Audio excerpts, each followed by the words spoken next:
போதை பழக்கத்தை விரட்டும் உணவுகள். கஞ்சா, நிக்கோட்டின் மற்றும் ஹெராயின் போன்ற பொருட்களை உபயோகிப்பது, மது அருந்துவது உங்கள் உடலில் இருந்து ஊட்டச்சத்துக்களை எடுத்து பலவீனம், ஆற்றல் இழப்பு மற்றும் முக்கிய உறுப்புகள் ஏதேனும் விளைவிக்கும். திரும்பப் பெறுவது கடினமாக இருந்தாலும் ஒருவர் நம்பிக்கையை இழக்கக்கூடாது.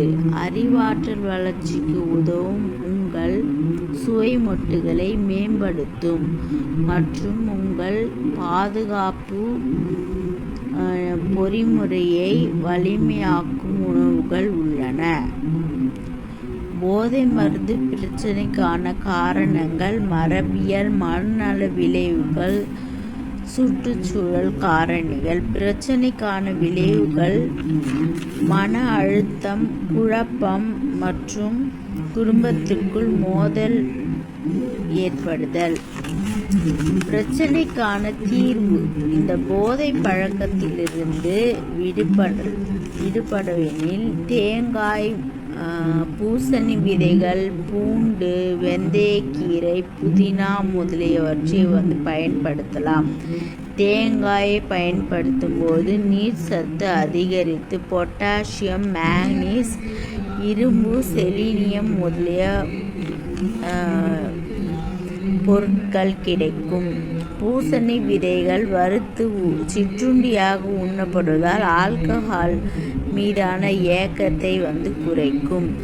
பூண்டு இதயம், மூளை, செரிமான அமைப்பு மற்றும் சிறுநீரகத்தை பாதுகாக்கிறது. வெந்தயக்கீரை அதிக இரத்த சர்க்கரை, உயர் இரத்த அழுத்தம், உடல் பருமன் முதலியவற்றை குறைக்கும். புதினா கவலை மற்றும் மனச்சோர்வை குறைக்கிறது. போதை பழக்கத்தினால் ஏற்படக்கூடிய துர்நாற்றத்தையும் வாயிலிருந்து எடுத்துவிடுகிறது. இத்தகைய பொருட்களை பயன்படுத்தும் பொழுது மனிதர்கள் இந்த போதை மருந்துகளால் ஏற்படும் தாக்கம் குறைந்து உள்ளுறுப்புகள் பாதிப்பில் இருந்து அவர்கள் பாதுகாக்கப்பட்டு அவர்களோட உள்ளுறுப்புகளும் பாதிக்கப்படாமல் அவர்கள் சுறுசுறுப்போடும் படிப்படியாக அந்த போதை பழக்கத்திலிருந்து மீண்டும் வர இந்த உணவுப் பொருட்களை டாக்டரின் அறிவுரையின் பேரில் அவர்கள் பயன்படுத்துவாரெனில் அவர்கள் படிப்படியாக விடுபட வாய்ப்பு உள்ளது. நன்றி, வணக்கம்.